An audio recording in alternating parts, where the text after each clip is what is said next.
one topic that we wanted to talk a little bit about that we had talked about a little bit when we were in Utah at the cannabis conference. When it comes to CBD dosing, what is a good CBD dose? Like if we're sort of more or less excluding THC from the equation, and we're using it either for say anti-inflammatory effect or epilepsy or anxiety, what is the dosing that you would use? And I think what we both in practice and from the literature, there's some controversies out there. And I think one of the controversies, so there's a bit of a controversy on, let's talk about the anti-inflammatory effects of CBD. It's stated that CBD has about 20 times the effect of aspirin, or about twice that of hydrocortisone. And in some citations, it's actually THC that gets that quotation. Again, about 20 times that of aspirin and about twice that of hydrocortisone. So is it both THC and CBD that have that, or is it one or the other? And how good is that statistic for equivalent dosing equivalence? And I think from what I could research, there isn't a lot of good guidance on that specific statistic. It's been claimed and sort of put out there a lot, and there might be some validity to it, but I don't think there's a lot of good data to back it up.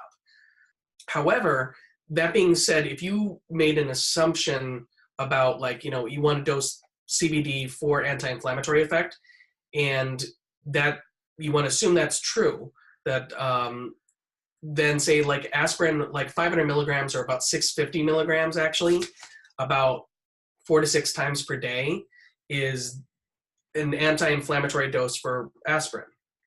Well, hold on, because that high a dose of aspirin, you're at a strong increase for bleeding and GI bleeds.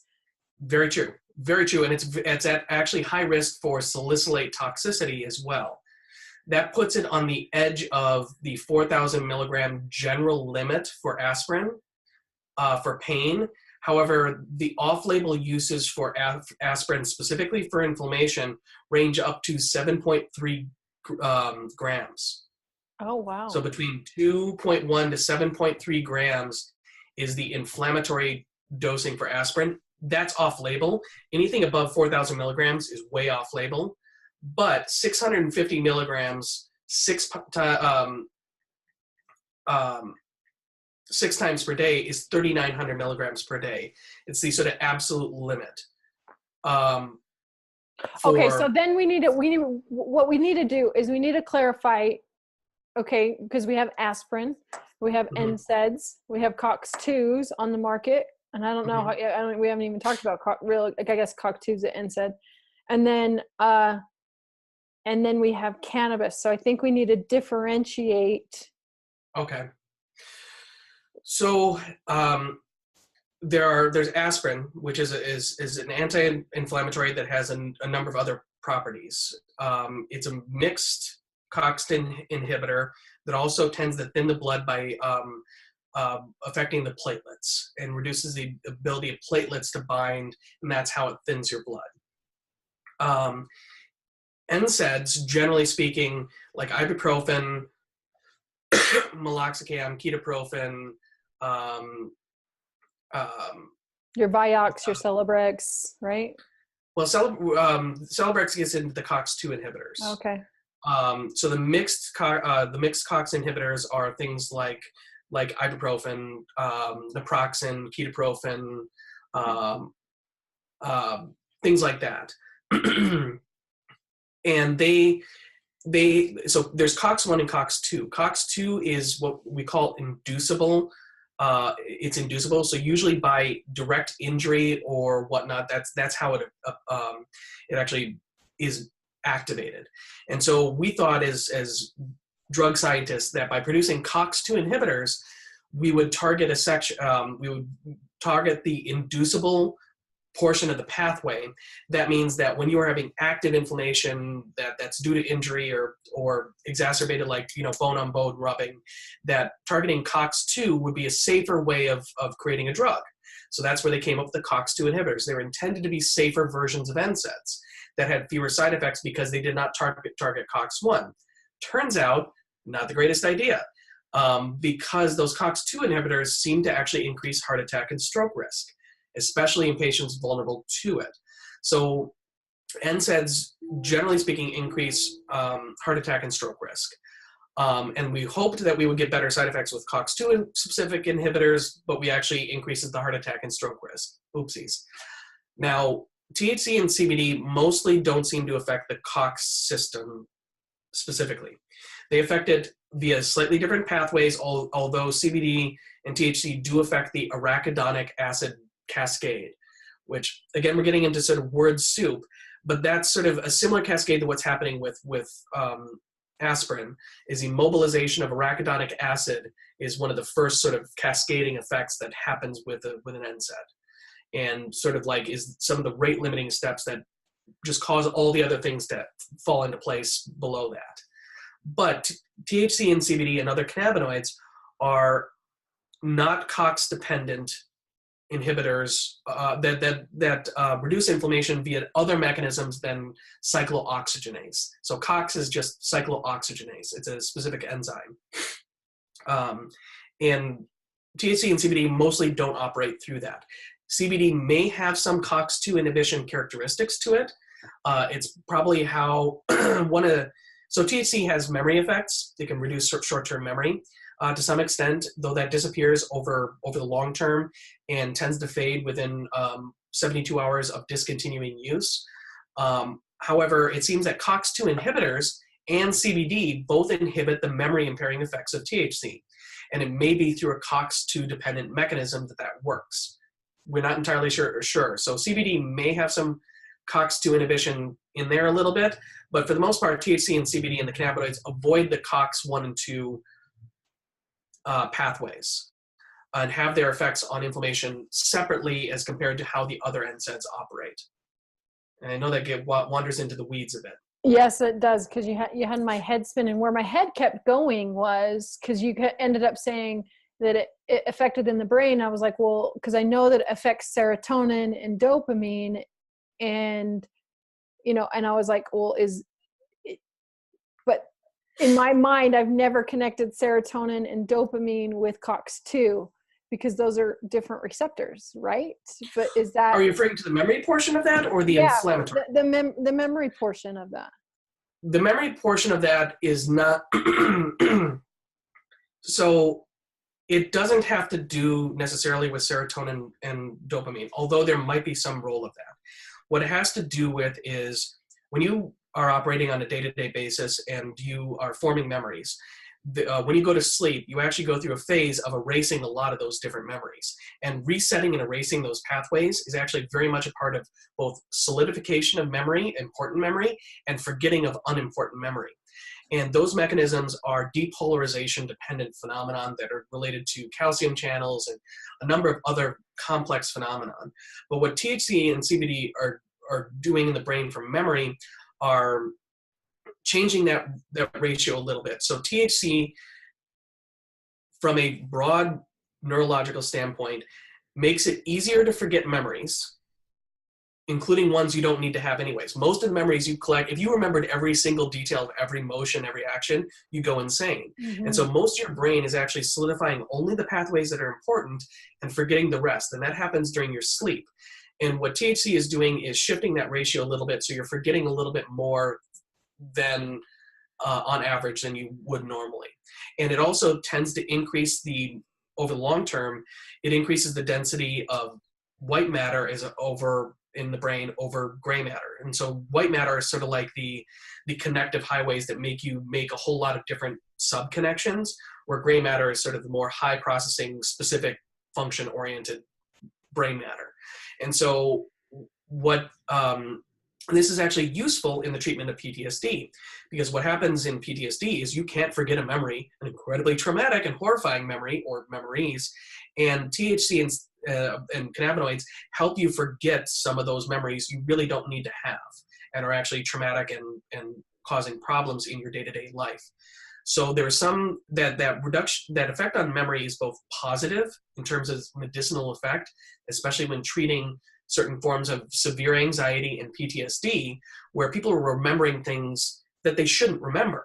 And I think that forgetting is actually an important part of our brain physiology. And THC sort of encourages that, and that's why it's useful in treating severe anxiety and PTSD. You're forgetting some of those memories you don't need to have. So that's what's going on, but it's not simply relating to serotonin and dopamine, which are more of the,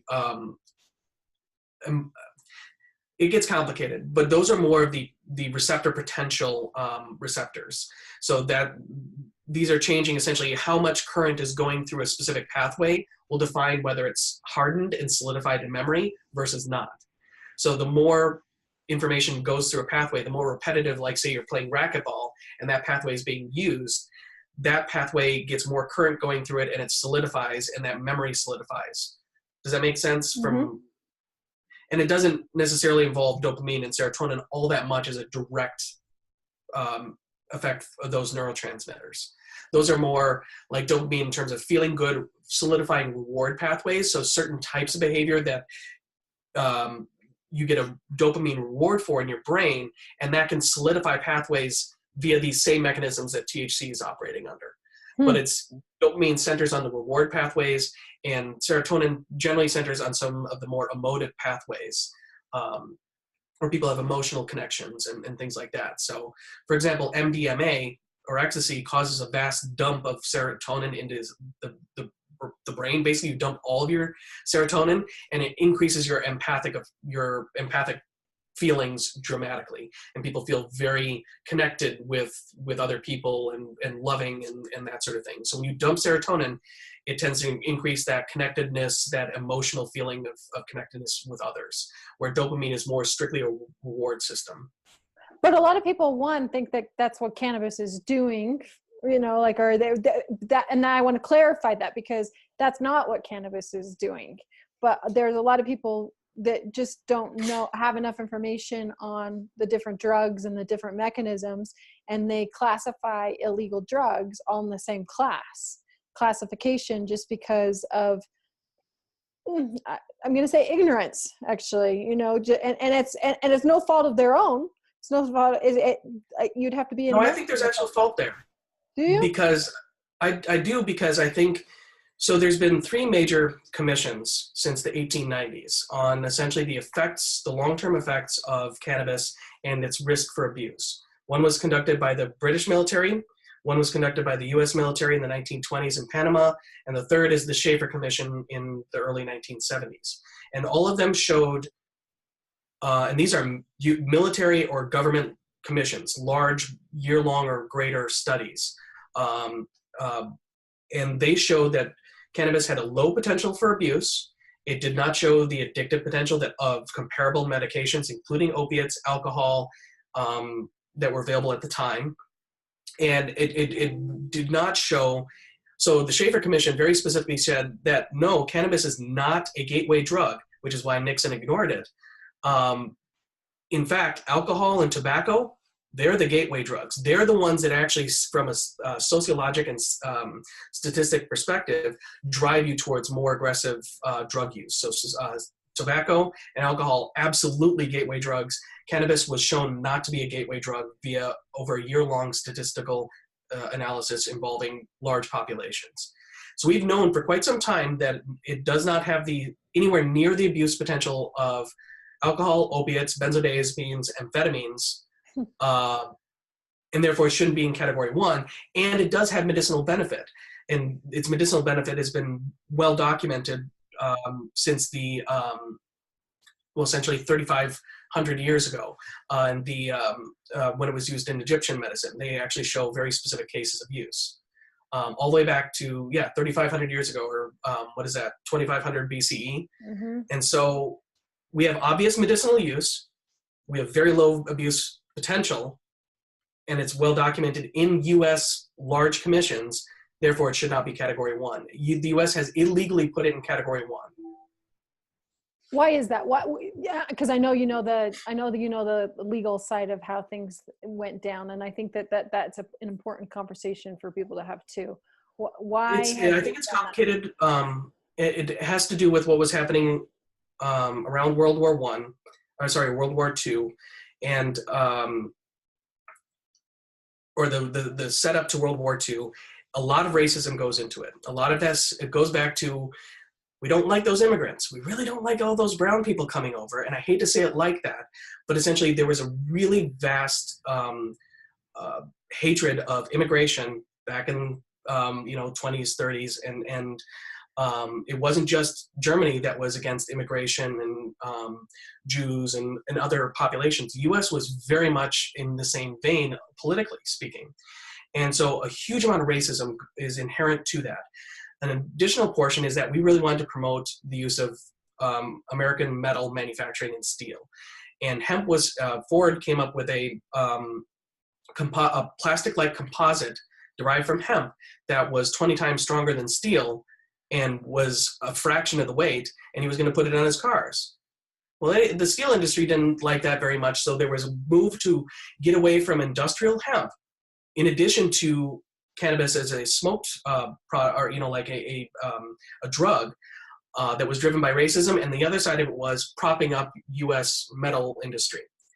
And because hemp was essentially going to be much better, much lighter, and the steel industry didn't like that. So political sort of all these forces coming together, and a couple of very charismatic people that said, we're going to change the name from cannabis that everybody knows about and uses as medicine. We're going to call it marijuana because that scares people about brown folks. And then we're going to turn it illegal. And that's what happened in 1937. Now that's really interesting because I've never heard the still aspect of that. I've always heard the paper aspect because there was the farms in Oregon, and I've always heard it was the paper. That's the first time that I've heard it was the steel industry. Well, I think it was huge. It was not. It was steel. It was paper. It was cloth. The cotton industry hated hemp. The paper industry hated hemp. The lumber industry hated hemp. The steel industry hated hemp. And so you put all those factors together. So I think you're right. There are multiple industrial things going on. There were some really deep racial things going on. And there was also, we were going through another phase of the opiate crisis. So we've had opiate crises. We think this is the big one that we've had. We've been going through an opiate crisis cyclically since the 1840s. After the Civil War, up to a third of the U.S. population was addicted to morphine. A third of the U.S. population. So we think we're at the worst point of the opiate crisis. No, we've been doing this every 20 or 30 years since the 1840s. And so there was another opiate crisis happening after World War I. And so that played into it as well. So, and that's where cannabis got knocked into the narcotic category, even though it doesn't belong there. I have a couple thoughts on that. One is you made me just think of a book called The Fourth Turning, where the politicians that kind of looked at, they've went back and looked at history, and they say when you're coming of age, you're usually the age are between 20 to 25, and that's right. Your younger years, than 20 to 25, you're coming of the age, and depending on where the economy sits when you're coming of that age. This book, The Fourth Turning, talks about the cycles and how, and talks about how when you look at the economy of things and the mindset of the people, it depends on when there's age, and there's 4 seasons to life, winter, spring, fall. And depending on where the season was with the economy depends on the mindset. And so it really, for me, it went ding, ding, ding, that of course, depending on the mindset, there's an opioid crisis depending on that, because there's a new coming of age, right? Well, it also revolved around wars. So there was in the 1840s, 30s to 40s, there were the wars between Britain and China, the opiate wars, 1, 2, and 3, I think, between Britain and China. And that was 1830s to 1840. And then eventually we get into morphine starting in the 1840s, isolated by Bayer, and then it became really popular. But then after the Civil War, when everybody had their legs blown off and their arms blown off and everything like that, the opiate use just went completely insane. So then the company that became Merck decided to invent something called diamorphine, the safe alternative to morphine, also known as heroin. And they manufactured that to give it to your kids for the coughs and the sleep and your pain and your whatever ails you. And that was heroin was the safe alternative to morphine. All the benefits, none of the harms.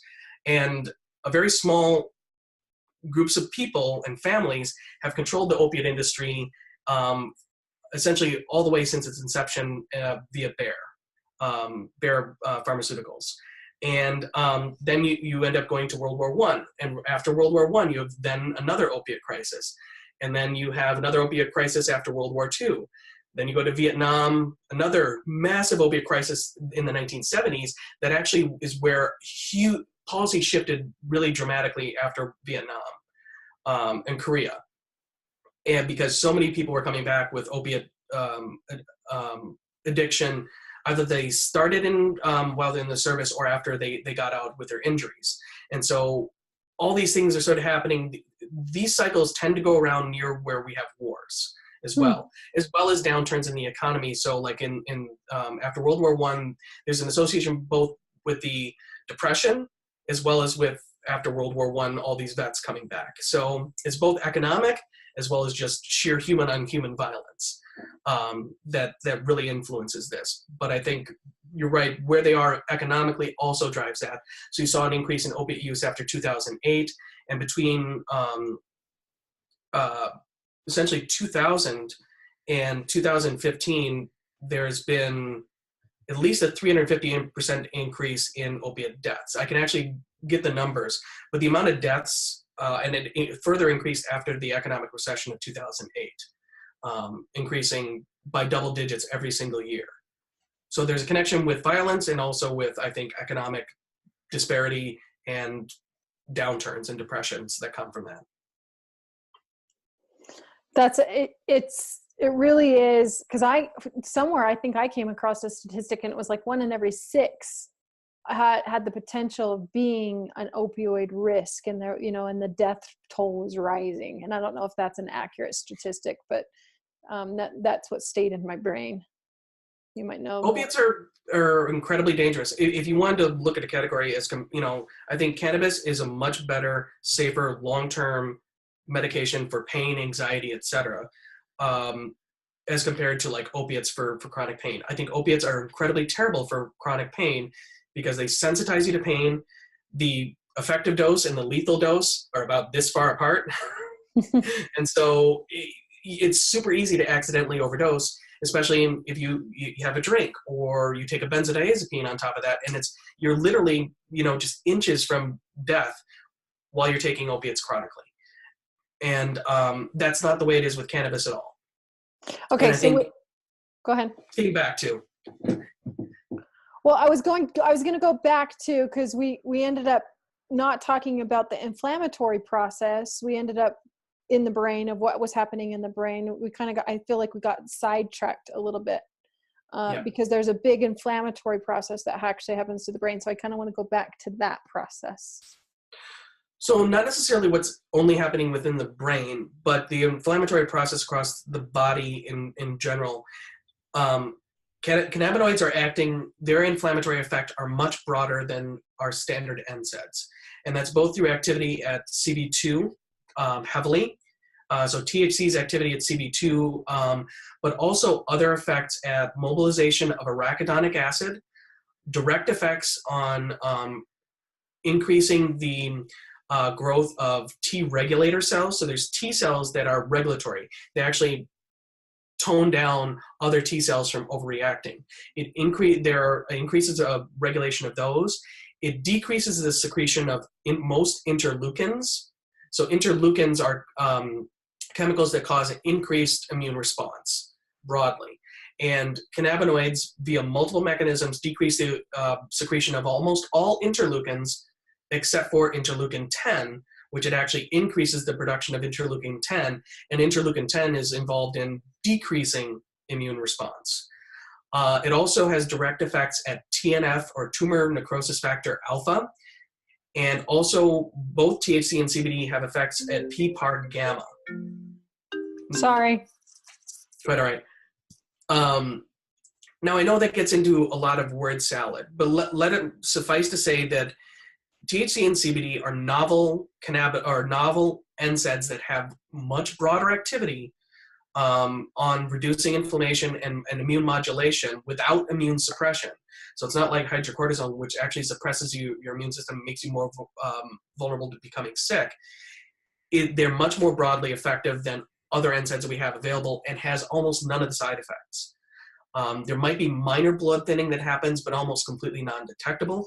It doesn't increase heart attack or stroke risk. It actually, THC and CBD decrease heart attack and stroke risk. Does not increase risk of renal failure, acute renal failure, which NSAIDs dramatically increase the risk of. And it doesn't cause like birth defects like premature closure of the ductus arteriosus, like NSAIDs do in pregnancy. So can people take cannabis? Can you take cannabis during pregnancy? Do we have any information on that? That's very controversial, and most places, it does not seem to increase risk of birth defects generally. So your broad assemblage of birth defects.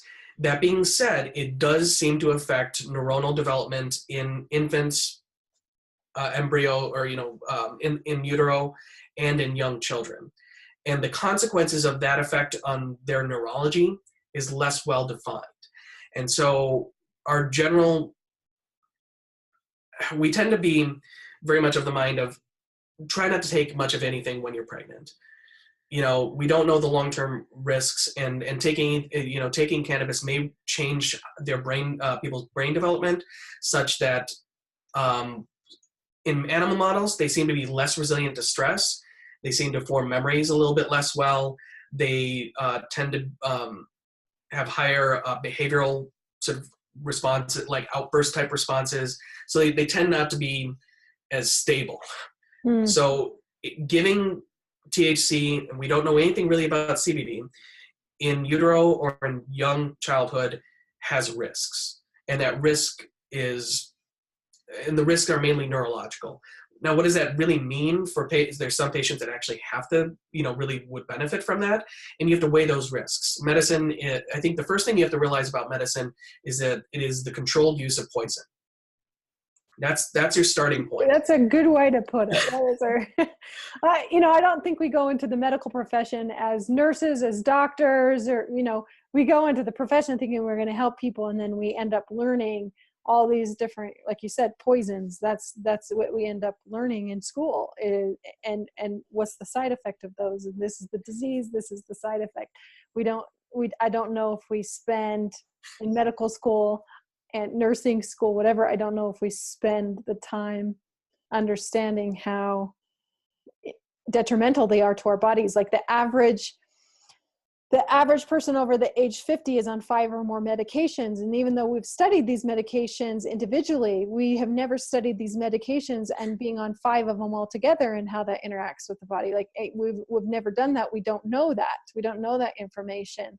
And I think when I didn't know this, because I was in the pharmaceutical world, I was in the pharmaceutical cells. I did pharmaceutical research for 5 years, and then I was on the cell side for 5 years. And I didn't realize from a physiological standpoint how this all interconnected. And then as age, and as I matured, I was like, I got really angry. I got angry at our education. I think go ahead. I agree. And I think, so most, the medical professionals, when you go and you talk about cannabis, one of the major things that they get down on you is, well, where are your double-blinded placebo-controlled trials? I don't want to talk to you until you have those. No. Well, I get that, and I want more of those as well, but it's not impossible under the current Schedule I structure to create those. So change the laws first, and then we can have that conversation. But double-blinded placebo-controlled trials don't tell you everything about safety and efficacy in a broad population over the long term. Most of them are short term. They usually don't involve women, because again, the pregnancy risk is too much and it will reduce your chances of getting to market. It doesn't involve anything but basically white men, because again, too broad a genetically broad a population, too many side effects, you don't get to market. So we study young white males of a very narrow group. And so our double-blind placebo-controlled trials are incredibly scientifically biased in their outcome, or their results. And there's no requirement that you, as a company doing these studies, have to report your bad studies. You can just toss it, you just bury them. And so our results are very, very, very biased. And I think the medical professionals don't realize how biased they really are in the process that creates them. They're also only in the short term. So then you say, well, we got this drug to market. Now we're going to give it to 30 million people for 3 decades, a broad gender and racial groupings. Well, then you do the post-marketing data afterwards, and then you're like, oh my God, this is not safe at all. And, Zolpidem is a great example. It was intended for use for only 14 days maximum. And you give it to a short population and it helps you sleep. And then it's passed, and then the post-marketing data and the studies that come afterwards show that Zolpidem increases your all-cause mortality by 350%. Even less than 18 doses in a single year increases your mortality by 250%. It also increases cancer risk of all types by 30 to 35%. But this is an approved drug. And to say that is safer than cannabis, and to say that the double-blind placebo-controlled trial that started this, justifies the safety of Zolpidem over cannabis, I call it BS on that. And I say that, cannabis has a really a large amount of post-marketing data. It's post-black marketing data, but it's still post-market surveillance data. And that to me is much more compelling in the broad long-term safety outlook, because millions of people of every color and creed and gender have been using it for decades, and we have really good data that you almost can't kill yourself with it, and it doesn't increase cancer risk, heart attack risk, renal failure, all these other things. That to me is actually really good data. It's better data than double-blinded placebo-controlled trials, which only give you a tiny little snapshot of a couple of white guys. I know. I just think it's really funny how the industry is run and how manipulated it is. And I think that about our food industry. I think that about our financial industry. We're as a whole, I think there's a very small population of people that are controlling destiny in a way.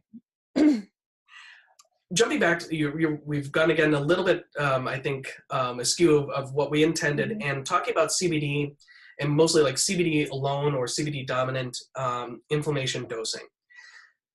So there's one school of thought that says CBD is about 20 times that of the effect of aspirin on a milligram to milligram basis, or about twice that of hydrocortisone. Now, if you're dosing that, and that's where you want to sort of dose your CBD for you, and this is different than anxiety, say, that would be, 650 milligrams to get is the aspirin sort of anti-inflammatory dose. That's between 25 and 30, so 500 to 650 milligrams is the aspirin dose, every single dose. That's between 25 and 32.5 milligrams of CBD would be equivalent to that per dose. Now, if you're dosing it the same as aspirin, that'd be about 4 to 6 times per day. So that would put you at between 100 milligrams at the very low end. So that's 25 milligrams 4 times per day, up to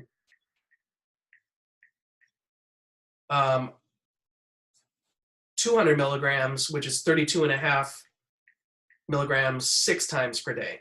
So between 100 and 200 milligrams per day of CBD in some divided doses. If you're taking it sublingually, you dose more frequently. If you're taking it orally, you dose less frequently. So 2 to 3 times per day for oral, and then sublingual will be more like a smaller dose, probably 4 to 6 times per day. But that's sort of what you're looking at if that fact is true, that it's 20 times the effect of aspirin. So between 100 and 200 milligrams per day. There is another school of thought, and this comes from a paper written in part by Raphael McCollum, the Israeli researcher that discovered the endocannabinoid system and basically did all the groundwork between 1964 and the 1990s on the endocannabinoid system and cannabinoids in general. And he published a study that's based upon mice data that showed that the anti-inflammatory dose is probably closer to the 25 milligrams per kilogram per day oral, which is pretty much the same dose for an anti-epileptic. Now that would be really hard to afford to do. And so the question is, between 200 milligrams and 2,000 milligrams, that's sort of where is the question mark range. That's a factor of 10, an order of magnitude, where we don't know what the appropriate anti-inflammatory dose is. And that's a pretty wide range. That being so, I think that's controversial. And I don't know what your feelings are, your experience. I tended to see at least 5 milligrams per kilogram per day in terms of CBD before we saw anything remotely resembling an effect. I can tell you in my experience, when I first started into this industry, I was told to start somebody out at 3 milligrams and titrate them up every day, 3 milligrams. And I was told on average that most people see a benefit getting 34 milligrams of CBD a day. And so that's what I have instructed people. And then I came across some of the studies that you've mentioned. Then I've spoken to you, and I've spoken to a couple other different people that have actually practiced that. And again, I think consistently it's everybody's saying that it is a higher dose. And like you said, that is extremely, one, controversial, two, that's extremely expensive, because then it makes me question where, we know that there's about 700 CBD companies out there right now. And I've seen as low as 100 milligrams, 250 milligrams. I've seen 1,000 milligram bottles. I've seen 3,000 milligram bottles. But I would say and I don't have the exact data on this, but I think a 500 milligram bottle, I know for Legends, of the 500 milligram bottle is what sells the most. How often would the average, so you're I don't know if you have this data, but like how often do they get that 500 milligram bottle? Like the same individual? A month, so they're purchasing that per month, a 500 milligram bottle per month. But we're saying basically, really, I'm saying, when I've talked to people, I've said, hey, look, like I have a 7-day bottle, because I was basing everything off of that 34 milligrams. I have a 7-day bottle, and then I have 250 will last you, a week, and then your 500 should last you 2 weeks, and your 1,000 should last you a month. But that was all based on the 34 milligrams, taking 34 milligrams a day. And so I was like, well, how long do you want your bottle to last you? Because on average, this is the dose after you titrate up. And I have a little titration bottle that they can use for a week to titrate them up. And that's how, so from a marketing perspective, that's how I kind of formulated our products. And now I'm rethinking that, thinking that, my 1,000 milligram bottle probably needs to be my lowest dose. And I need to have a 1,500 and a 3,000 and maybe even higher. But then it comes into play of cost. No one who can afford that. So my question to you specifically is, if we're just going after health and wellness, overall health and wellness, and a person's healthy, they're young, they're healthy. Let's just say they're a 40-year-old. When I say young, let's say they're a 40-year-old, don't have any disease states per se, but have lots of aches and pains and, inflammation from foods that they're eating or from activities that they're doing. What's our guidance? Because we're here saying that the endocannabinoid system, everybody should be in a way on some type of form of cannabis because of how it rebalances the body. So we're saying it's absolutely for everybody, but then we don't have, what on a healthy individual, what's their dose? I think that's a superb question. And I think, although I would argue that from a strict anti-inflammatory, something with the disease state, it's probably an underdose. But for sort of the general wellness of both anxiety and sleep and, minor aches and pains, um, I think, like a 30, um, I think that's not unreasonable. Essentially, the dosing that you've been using for more the general health and wellness. For a medicinal use that is specifically intended to mitigate some disease state, I think it's probably underdosed. That being said, I think what will eventually happen is that we'll come up with cultivars that produce 30% CBD, hemp, we'll develop these cultivars that will be able to produce really cheap CBD in the near future. And I think both through extraction techniques, like people using more of that Freon 134A or ethanol, will come up with extractions that will be pure and easier to do more cheaply. And so I think some of this, the solution to this problem will come with just better cultivars, better extraction techniques. And it'll just be, CBD will ratchet down in price over time. And so it'll be easier to reach therapeutic doses. But in the meantime, I think, these sort of health and wellness doses, maybe they're not therapeutically medicinal, so to speak, i.e. intended to treat or mitigate a specific disease state. Does that make them useless? I don't necessarily think that's the case either. And I think, taking a low amount of, a small amount of CBD, is not necessarily a bad thing. Even if 100 milligrams is your low end for your anti-inflammatory dose and you're only taking, 33, 35 milligrams per day, I still think that that's actually reducing overall inflammation. It's helping with anxiety. It's improving sleep. The other thing is that it is extremely slowly metabolized. So I think another reason that these doses have some measure of benefit is because so the wearing off effect of either THC or CBD, like for example, the wearing off of the impairment effect is not due to metabolism, which in most drugs, when you take a drug, it's only effective when it's also actively impairing. So an opiate, you take it, it gets into your brain, you metabolize it out, you pee out the metabolites, and it's no longer effective. For cannabis, though, it is extremely slowly metabolized. So the wearing off effect is actually not due to metabolism, it's due to redistribution, i.e. it concentrates heavily in the big pile of fat we have in our skulls, and then it redistributes to our body fat and sort of burbles out at low levels for really long periods of time with a very long half-life. So I think the dosing is also cumulative. Because you're metabolizing it very slowly, after a month or so of taking even that low-level 33 or whatever milligram dose, you're getting a benefit because you metabolize it extremely slowly. So doing low dose over the long term may actually have a medicinal benefit because you're eventually building up that blood level because it doesn't metabolize very fast. Does that make sense? Where because of the mechanisms of and the slow metabolism of cannabis, you may get a better effect in the long term, even with microdosing. Yes, somewhere along my research, I understood that we are now understanding that the CB1, CB2 receptors are really classified under that G protein molecule receptor. And that those G protein molecule receptors, we do know that those get replaced every 2 to 3 days in the body.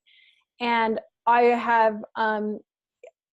this personally has happened to me. I kind of titrated up. I was using, I was using about 34 milligrams a day. And then I didn't feel like I needed as much because I was like, I don't need to take this every day. Cause somewhere in a book, a cannabis book, I read that will give yourself a break and then activate yourself again after 2 to 3 days. So go off of it for 2 to 3 days and then, go back and start taking the CBD. And so I did that and I was like, okay, well that's maintaining me. I don't necessarily maybe I don't need it every day. Maybe that my body's now built up and now I have enough cannabinoids in my system that I don't actually need to take it every single day. And I think that that's a lot of confusion for people too, because I think I've read that in like 4 different books.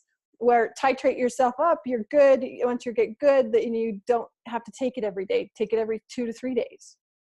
And that might be the case, which is because of the slow metabolism.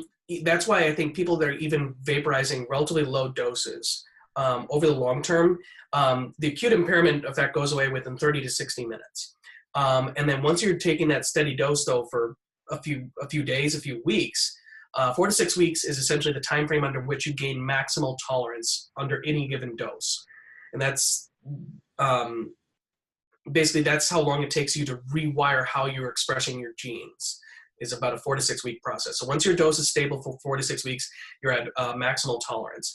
And I think with people that are taking like even inhaled cannabis that shouldn't have these long duration effects, it actually does, because it builds up in the system at subacute levels that i.e. you'll never get a high effect from it, but it's still causing very similar effects across the body because it's burbling out in low levels that'll never impair you, but it's still having the active benefits. And that's where I think cannabis stands out. And it's very likely that that low CBD dosing over the long term may be more beneficial than we imagine it is, because it's so slow to metabolize and it sticks around for such a long period of time. Okay, so I think you could be right. There's no impairment with the one, because you said impairment with CBD. Correct. I was also putting THC in. Okay, because it's like, really, there's no impairment that we know of. Well, maybe I should ask that question. We never found a dose. Take it, no matter how high you went up on CBD, there was no impairments.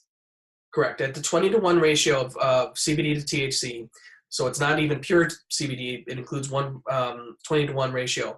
We never found an impairing dose in a patient, in both oral and vaporized form. Okay, so that leads me to a little bit of a different question, because I have family members that are in construction, and they're on machineries, big backhoes, and I have had this conversation with my brother because he doesn't want to take the liability, because when I test drug testing, CBD supposedly doesn't come up positive unless, from my reading, I've read 2,000 to 3,000 milligrams. You have to take 2,000 to 3,000 milligrams of CBD a day, and then it's possibly could be converted over to THC and come up positive on a drug test. If you're below that amount, you're not going to test positive if you're just taking CBD alone. But the question, go ahead. No, go ahead. You have to be very careful, though. Not all the CBD products out there some of them are up to 0.3% THC. So that is detectable via HPLC, gas chromatography. They'll detect that if you're taking that on a regular basis. So if your product is essentially not an isolate and includes up to 0.03 or 0.3% THC, that's detectable. Especially if you take it on the long term, it'll easily show up because it sticks around for at least 30 days. Detectable level with HPLC, gas chromatography, other things like that. So I think some of the products, you have to be careful about the sourcing of the products. If it's a CBD isolate that you can guarantee there's no THC in there, I think you're probably right. Although there's no research that says that's really looked at how many milligrams before you get a common metabolite that'll show up on something that's testing at a certain concentration. I think most of the time you're not going to have a risk when it comes to testing if you're taking a CBD only product. But is your product, not yours, but is the product you're taking a CBD only product? That regulation doesn't exist. So there's a lot of products out there that have more THC in there than they claim and could easily be detectable. But how would an employer regulate that? Because, I mean, by law, they're supposed to drug test. They're supposed to drug test employees, and they're responsible. Actually, that's not necessarily by law. Only Department of Motor Vehicles is the only one that's by law. All these are based upon company policy rather than any legal. There's no mandate to drug test employees. So, but in construction companies, they are motor vehicles. A backhoe is a motor vehicle classification. True, but I don't know. Well, they may or may not be regulated under DMV where it falls under, but the standard policy, regardless, is that those companies, like also pharmacies, will test people for randomly for drug use. So a lot of companies will do that as a matter of policy and safety, regardless of whether it's enforced as a legal mandate, where the DMV does have some actual legal standards for it. And that may fall into the construction. I'm not as aware of that. But it is a serious concern for those people that are taking it, taking CBD, and they don't know what their product really has in it at its core. And I think that's a major concern, because people could risk their livelihoods over it. And I think in the end, companies are going to have to change their testing procedures as more states become medically legal. There's been some precedent that's set out of Connecticut. There's a company that basically said, tested a person and she tested positive for THC, but she was a medical patient. And they said, well, I don't care, federal law supersedes. And they went to court. So that Connecticut Circuit Court decision said, no, company, you have to comply with state law. But that's only in that circuit, and it's not binding to say my circuit court decision. That's Connecticut Circuit Court decision, and it's never gone to the Supreme Court. But I think eventually, as these things become more widespread, companies will not be able to have as broad THC testing the way they do now. But right now, it's a major liability, major risk, and I think that's why taking really good care on making sure that your CBD-only product is CBD only. Or else it could be just, you could lose your job on a random drug screen. Yeah. Okay. So that makes the next question of impairment when you were, or a high, because when you were working with all these patients and we were trying to find that therapeutic dose, just let's say accidentally that person that was too high that you went up on, and they had a high, and if I'm a recreational user and I'm taking it to get a high, I am impaired for, maybe 30 minutes, an hour, however long the effect lasts, depending on how I consumed it. But then for a month to 6 months, like you said, because it's a slow metabolizer, I'm testing positive, even though I'm not impaired. I'm testing positive when I took the drug 6 months ago. And that's a major problem, because, and I think the industry and other employers and stuff are going to have to deal with that. Maybe they're going to have to find a metabolite. Well, one is, because it lasts so long in the system and it's not acutely impairing, like say if you smoke it, after 2 hours, if you look at the bell curve, it's between 30 minutes and absolute one end, and absolute far end is 2.5 hours. When you look at impairment after vaporization or smoking. In practice, that's more like 30 minutes to 60 minutes, but it can go out to 2.5 hours at the far end of the bell curve. But they'll test positive for a long period of time and they won't be impaired. And so what I think needs to be done is that you have to use like a test that says, I'm sorry, but I think you're impaired, or have evidence of impairment as a part of it, and when it comes to driving, field sobriety tests. Maybe eventually they'll come up with a device that can measure impairment regardless of drug. I've had an idea for that, a device that actually, so when you are impaired, your eyes, the muscles in your eyes are constantly, have a small constant vibration. When you're impaired, that vibration gets wider on any substance. And you can actually show that and measure that.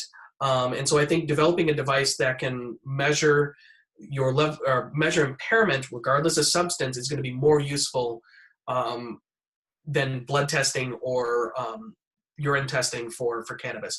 Cannabis blood testing and urine testing is useless to determine impairment level. So we need some market research and development engineering in laboratory testing, it sounds like. Yeah, we need to develop a new product that measures, what we're concerned about is essentially either your reflexes are down, or you're not going to make the right judgments, or your cerebellar response is going to be screwed up, and your balance and stuff are going to be screwed up. Now, compared to alcohol, the effect on the cerebellar response is about 1/1000th the effect of alcohol. So THC is much less impairing on your reflexes and your balance as compared to alcohol. It also, you don't incur a metabolic burden that you do with, say, alcohol. Alcohol metabolizes at the rate of 0.01% per hour as long as you're hydrated in the average person. Where cannabis essentially wears off almost regardless. You could essentially have a gigantic dose, but it doesn't really, the high effect doesn't last longer than an hour or so. But if you take 10 shots of alcohol, you're incurring a huge metabolic debt that's going to last hours and hours. And cannabis isn't that way. So I think there's certain advantages for people using cannabis as medication for anxiety and pain and other things like that, because the wearing off effect is very rapid and predictable, where you incur a huge metabolic debt with most other medications. So I think in practice, it's actually going to be safer in the long run, because one, from a purely physiological point of view, it's less impairing. Two, it wears off quickly. Well, oral's different. We'll keep that separate. And it's predictable in terms of like how fast it wears off. So I think honestly it's safer in the long run. And as long as we have practice guidelines, like at work, you can't be impaired.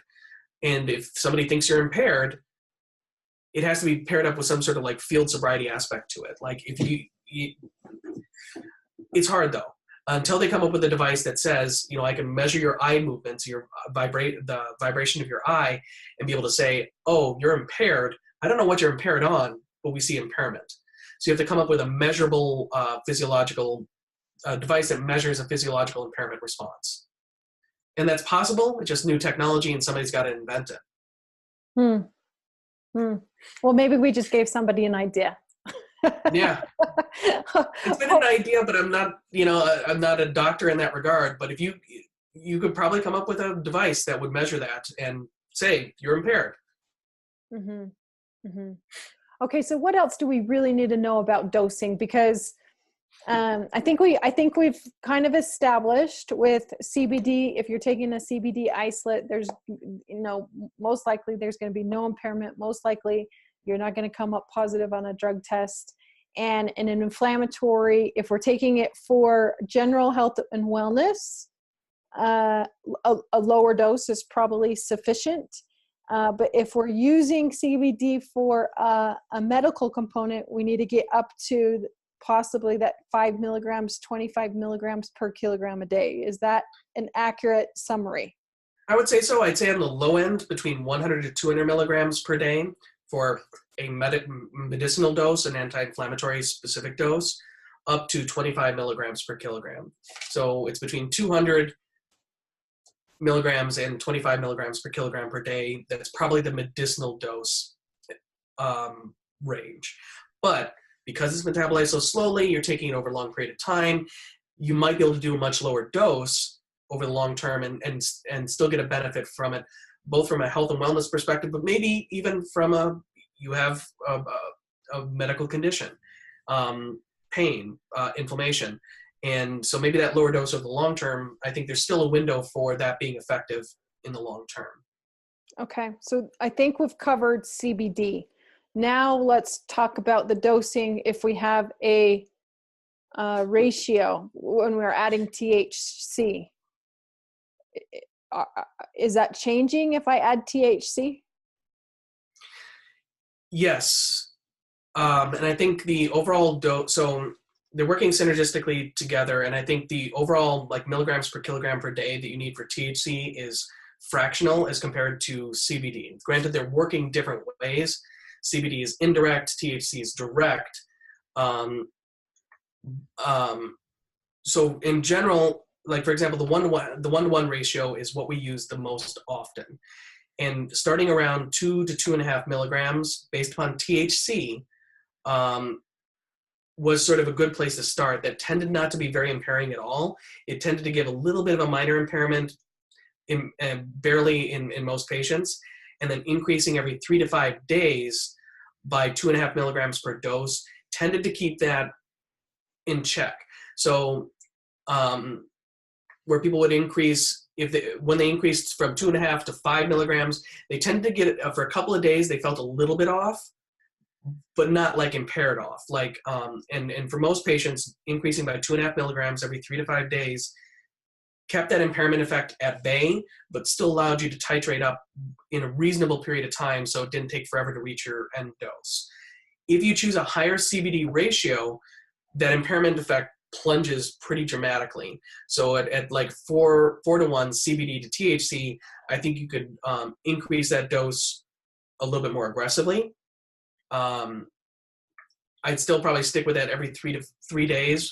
We seem to get better results increasing every 3 days as compared to every day.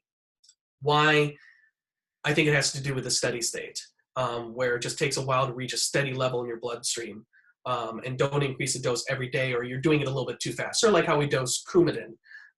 You need to wait 3 or so days before you start seeing the effect of the dose you had 3 days ago, if that makes sense. Mm-hmm. Mm-hmm.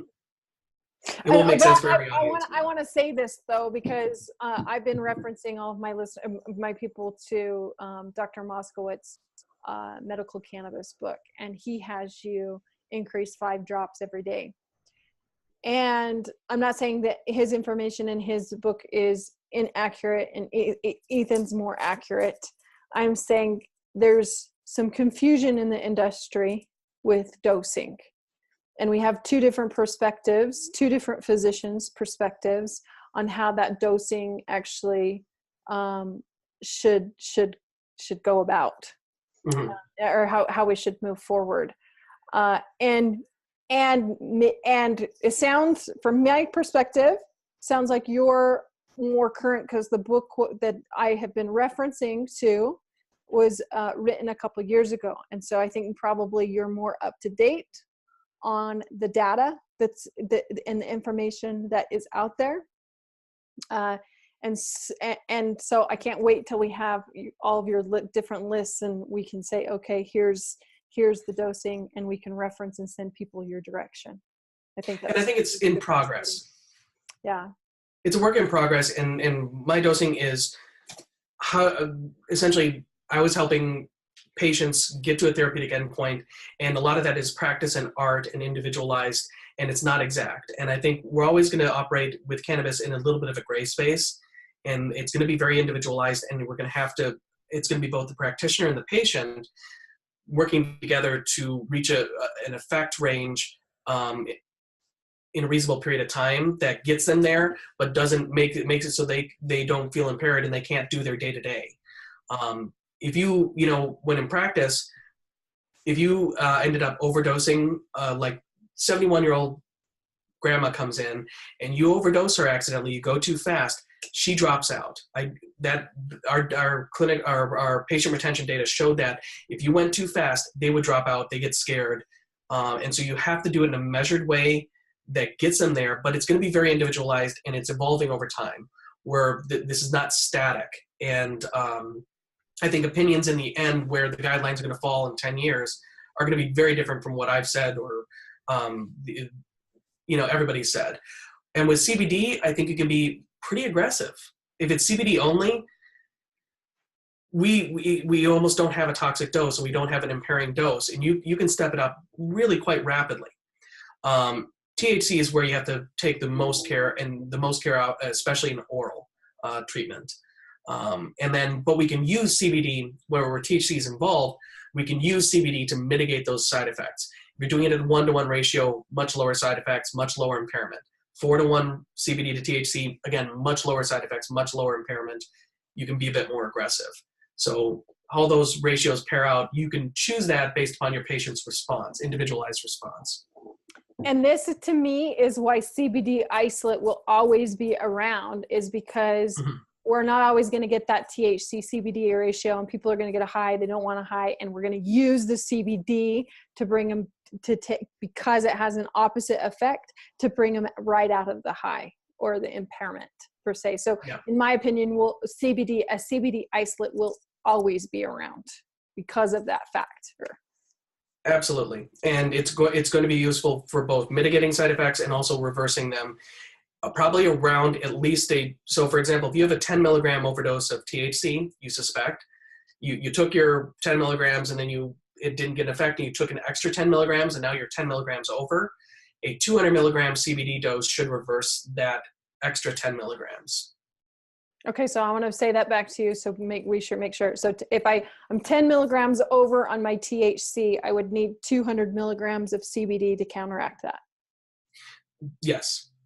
Okay. Maybe even a little bit less, but 200 milligrams would do it. Okay. Basically, because we know that 20-to-1 ratio, we've never found an impairing dose. Okay, that's really good. That's really good information for people to know. On your 20-to-1, because we've talked a lot about 1-to-1, we've not talked a lot about 4-to-1 or 20-to-1. When were you using the 4-to-1 and the 20-to-1?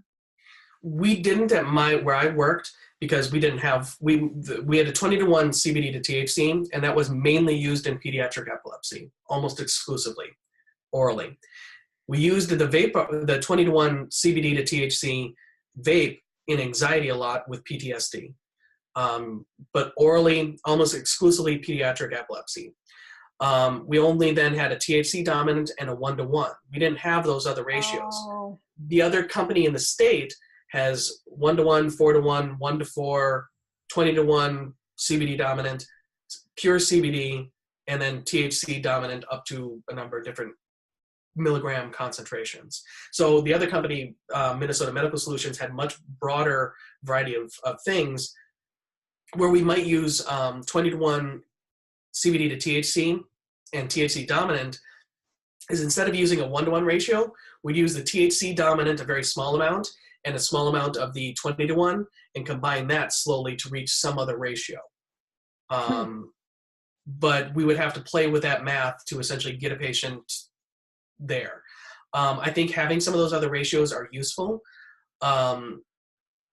And just to talk about, whole plant, Israel does have cultivars that are specifically designed on a percentage basis to mimic those ratios. So where an extract is a milligram,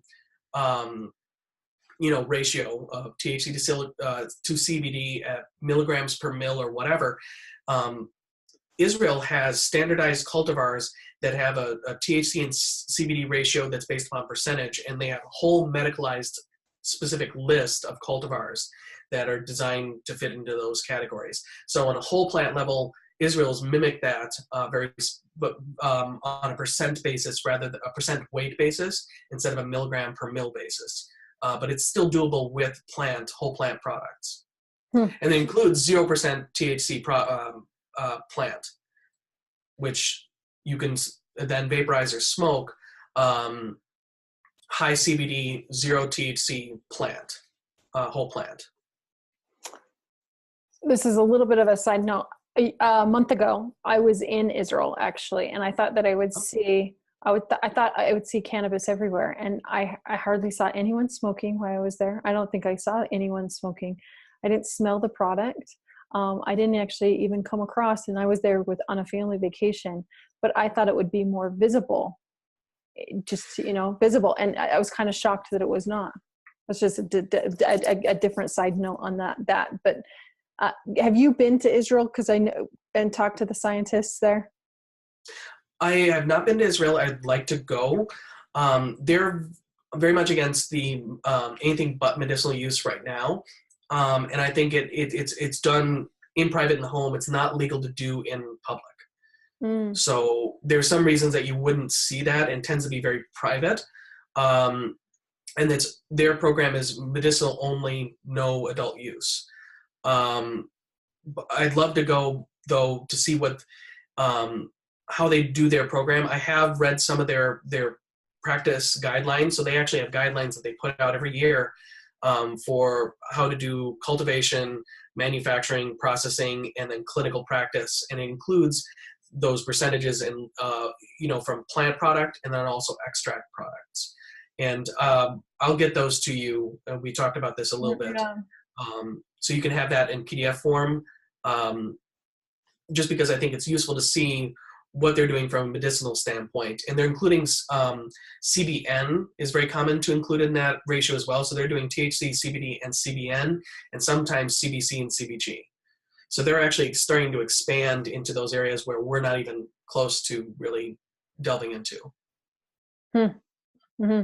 And some of that is, from my understanding, is that they are using that because they're kind of isolating that with machineries and the artificial intelligence that we just don't have here in the U.S. So what they have done is they did the groundwork so in order to test whether an extract or a plant has a substance, you need a standard. So you have to have a standard that is a very particular amount of CBG or CBN or CBC, these very low produced products or the terpene you want to test. And so the only country to ever develop those standards by which you would run an HPLC or gas chromatography test is essentially done in Israel. No other testing company has created the standards for measuring those small amount of those very small component cannabinoids and terpenes. They have the standards, so they can actually test their products for those components, where none of the labs here in the US really can test for very many of those cannabinoids or terpenes. It's a very short list here in the US. In Israel, it's a much broader list. So what they're then doing is, because they have that broader list and they can actually track the absolute levels of all those 144 different cannabinoids and 200-300 terpenes, well, the only way to really study those on a broad scale is to put that into a database and do some machine learning on it to say, okay, which one of these chemicals we show that patient response has dropped off in epilepsy. People are starting to seize more on this product. Well, what's changed? Well, you have to look at 500 different chemicals, and they actually isolated down to, for example, there was this one case where they showed an increase in seizure activity for certain patients on a particular cultivar, and it was not a change in THC or CBD that caused it. It was a change in another minor component that was the root cause in the increase in epilepsy. But they're the only ones that have the scientific groundwork to even do those tests. No other company has those standards and does that detailed level of analysis. And once you start doing that, then you can use machine learning to say, okay, of all these 500 things, what's actually happening when we see deviations in patient response. Again, that's in my opinion, that's not, I mean, I can name my company Legends, because this really is a legendary, it's going to leave a legacy. Medical cannabis as a whole, the plant is going to change the trajectory of medicine. It's going to change the trajectory of people's lives, and everybody actually has a journey. And you're going to look back in history, and this will be a turning point for what this plant does to all nations. I agree. And actually, so there's a couple other Middle Eastern countries that are looking to get into medical cannabis, including Syria and Lebanon. And Lebanon heavily, and they have some very particular strains there that are hard to grow elsewhere because of their environment. And what may actually end up bringing peace to the Middle East is not some president or some political thing. It may actually be cannabis that brings peace to the Middle East after everything for the last 3,000 years have failed, which I find deliciously ironic. The other thing is that cannabis is probably the first plant that we cultivated on an intentional basis. Probably 200,000 to 300,000 years ago, we started cultivating cannabis. And we know this because we have bodies that are 200,000 years old, and when they were buried, they're wrapped in cannabis. It was the holy plant. That's 190,000 years before agriculture existed. And cannabis and human development and human migration have followed a pattern. Where humans have gone, cannabis has followed, which is why it's followed us everywhere, and we've gone everywhere. And it's like how wolves became dogs. It's co-evolved with us for over 300,000 years in a very intimate relationship. And most plants don't care about mammals. We're sort of a side thing. We eat some of their fruits and we poop out some of their seeds. That's about all they care about us. Plants really center their chemistry around insects because that's what affects their reproduction. And cannabis is one of the major exceptions where its entire chemistry is dedicated to mammalian physiology. You do not see that in the plant kingdom. Hmm. Uh, you just don't. And it happened, I think, because of 300,000 years of intentional coevolution. And it's like dogs, it's like cats. And to me, why are we kicking this puppy? In a sense, why are we kicking this puppy for being such a harmful thing when the evidence shows it is nowhere near the harm, nowhere near the abuse potential, nowhere near the any liability or risk? And I think we're going to be feeling pretty foolish for essentially this last century, where we've done most of the medical advancements. We've completely ignored cannabis and the endocannabinoid system, and we're going to feel pretty stupid about that because I think in the future, where we're going to develop a huge range of medicinal applications based upon cannabis and the endocannabinoid system. And it's like you said, it's going to revolutionize the next 50 to 100 years of medicine. New antibiotics, new single molecule targets, and just better understanding what the plant's doing. And I think we need to stop kicking that puppy that we've co-evolved with for the last 200,000, 300,000 years. How do you feel like it should be regulated? Because there's so much fear based upon what history's done. How do you feel like moving forward in the future, how do you feel like it should be regulated? I'm a little bit conflicted. I think there's going to be. I don't think it should be regulated. I think it should be regulated that adult use is allowable, and the reason for that is based upon the three major commissions. One was the British Indian Hemp Commission, the Panama Military Commission conducted by the United States, and the Schaefer Commission.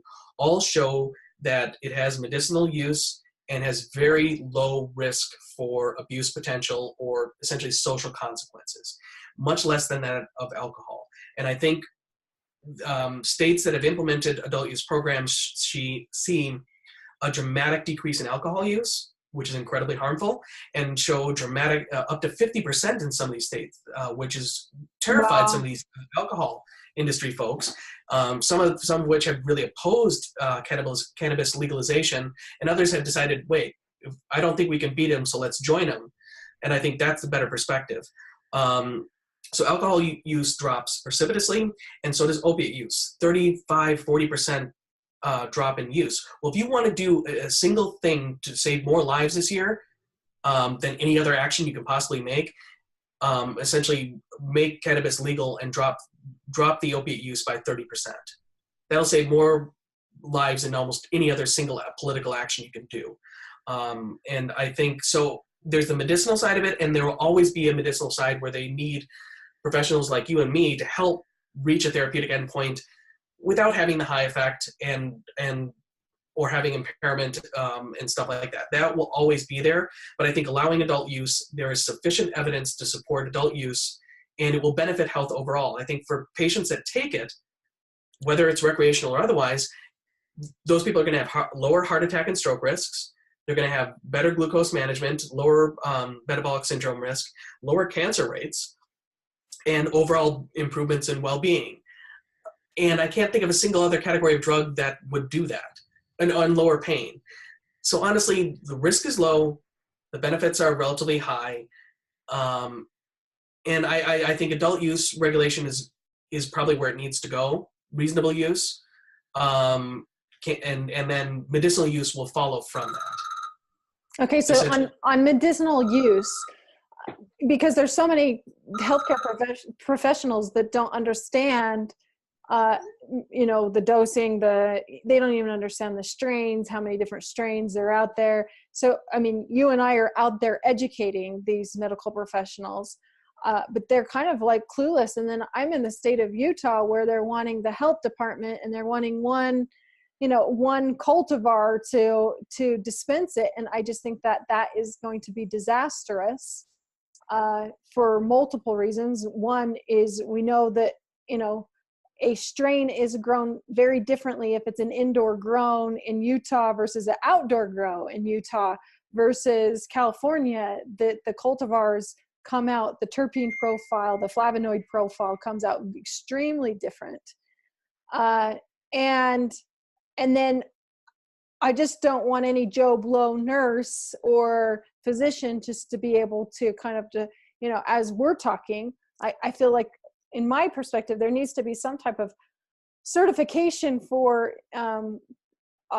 even practitioners possibly, that they can say that they're an expert in the field and they've went through some type of training, because it's so different than what we have currently learned in medical and nursing school. And I agree with that. So I think continuing education to both being able to play in this space as a practitioner, I think is absolutely required, that both goes over the physiology, the endocannabinoid physiology, the pharmacology, as well as the clinical practice guidelines on just what is good clinical practice and how do you conduct it.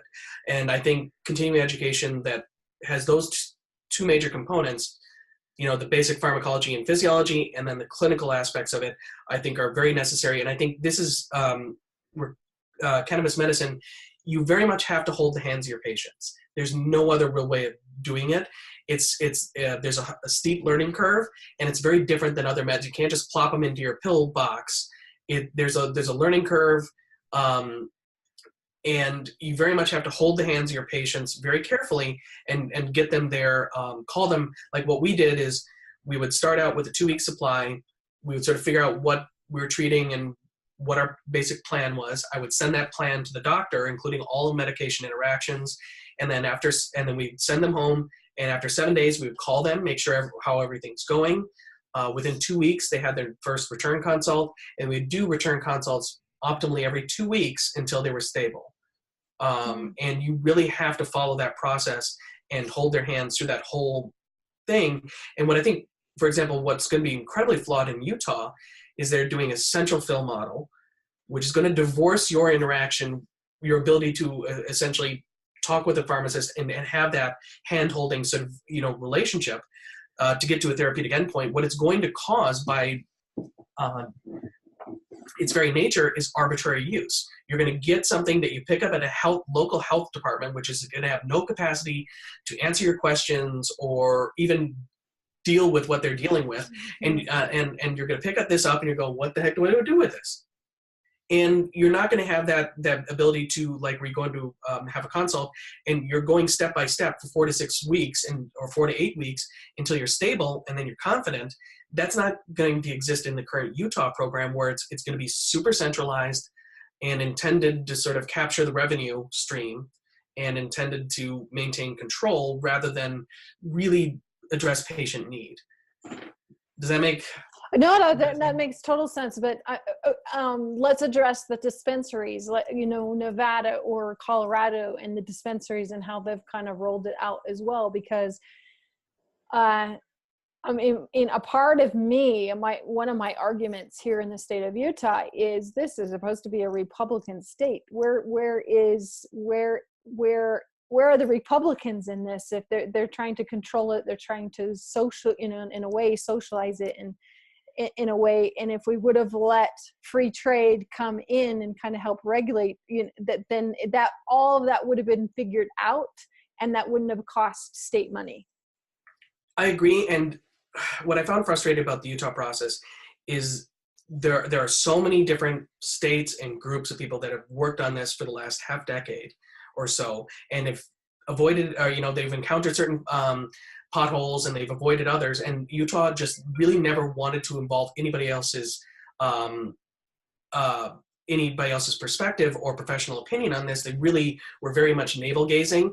Why not look to Minnesota? What did they do for medical cannabis? Pennsylvania, New York, Connecticut, Hawaii, Illinois, and really ask them, where did you fall down? We want to approach this with an eyes wide open way. How do we develop a good program? They never asked any of those questions. They just set up these arbitrarily, I think, capricious sort of rules that are not going to benefit patients. They're going to make a very low patient. It's going to be very hard to become a patient. It's going to be expensive, and it's going to essentially doom the program in the end. And the intent to sort of capture total control of both revenue and practice into a central fill model, no other state has done that because it's silly. And there's, what is a central fill pharmacy intended to do? It's intended to fill, a huge number of prescriptions via automation, of regularly filled refills. It's a mail order sort of pharmacy model that's designed to get robots to do it and get humans out of the equation. but that's not what the central fill pharmacy is going to do at all. It's not serving that function. So to me, they should justify the existence of some of these subcomponents. Why a central fill pharmacy model? It's not doing what it's intended to do, so why put it in there? 2, you're going to increase arbitrary use, and you're going to increase diversion because you have all these health department employees that haven't been trained, they have no security, the buildings aren't even constructed for it. So you get these health department employees diverting the substance and stealing the patient's meds. So it's going to cause the exact problems you seek to avoid. Why not look to the experience of all these other people that can come in and actually do it? Yeah, since when did Republicans hate free market capitalism and love the Soviet model of how you deliver? We control you. You give us money. I mean, I say that to be humorous, but why the Soviet model in Utah? This is supposed to be Republican heartland. What's with that? What's with the state-controlled model? I don't quite get it. I don't quite get it either. I don't quite get it either. So the question is, ideally, really, from with your experience right now, how should states that, let's say, hasn't come up to the ballot yet, how should this in your opinion, how should this be moving forward for a state that hasn't voted yet? I think they should encourage their lawmakers to look at other states and how they've come about solutions. I think they should be less about how imposing specific constraints, like, how many dispensaries there are or medical cannabis pharmacies. Don't put a cap on that. You can start somewhere, but basically leave some of that judgment open to the people that are running the Office of Medical Cannabis, whatever it is, to essentially make that judgment decision based upon how it fleshes out. Because it's going to start slower than you think, and it's going to be more expensive to set up. And I would not make them vertically integrated like they did in Minnesota, because that puts so much expense and eggs in one basket. Like Leafline Labs had to spend $11 million on their facility before they hired anyone or did anything just to get the application. They had to build an $11 million facility. That's a huge investment, and they have to control the dispensaries, the grow, the production, and every layer of that. So don't do vertical integration. You can let the free market create vertical integration if they want, but don't make it mandated. Separate initially grow, production, and dispensary to some extent, because each of those, if you put them all together, there's so much incentive to misbehave. The other thing is the lawmakers have to take into account that how they get the seeds. So how do you get the seeds when it's illegal to possess it within the state and it's illegal to cross state lines? So Minnesota didn't think of that, and so there's a huge problem where essentially you're setting your dispensaries and your people to break the law just to obtain the seeds to grow the plants. You know what I mean? So how do you get them into the state when it's illegal to be in the state and it's illegal to transport to the state? So take into consideration how, lawmakers, how the people will do that, or else you're setting people up to violate the law. Include both whole plant, and extract solutions, because the expense of extracts are really high.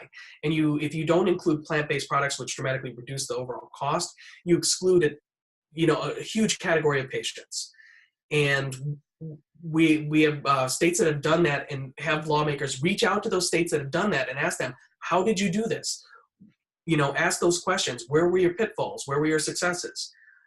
So instead of being closed and taking these arbitrary decisions that sound good in a committee, go out there and ask the people who've done it for a few years. So I really ask them to do that and not be more restrictive than they need to be. Keep it restrictive to the point of being safe and keeping out of the hands of children, and having impairment laws that address the potential issues. I guess that would be how I would encourage lawmakers to go about it. Don't navel gaze. People have done this. Look to them. That is a really good advice. Did we touch all the points? Because you and I had a lot of different points that we wanted to touch on. Have I missed anything? Have we touched on most of the points? I think so. And if we missed anything, we can always come back and do, discuss some mini topic that we failed to cover, and do that into the future. And if we missed anything, we'll get back to it. Okay. Well, thank you so much. Thank you. You are, one day I hope to be as smart as you, especially in this field.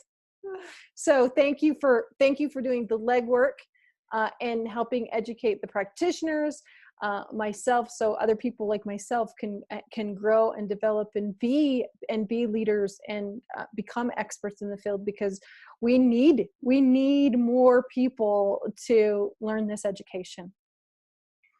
Thank you very much for having me and spreading the word and making this a little bit less mystical, or esoteric, Yes. that we can actually do this and practice reasonably within this space. Okay. Well, thank you. And I look forward to having you on the podcast again.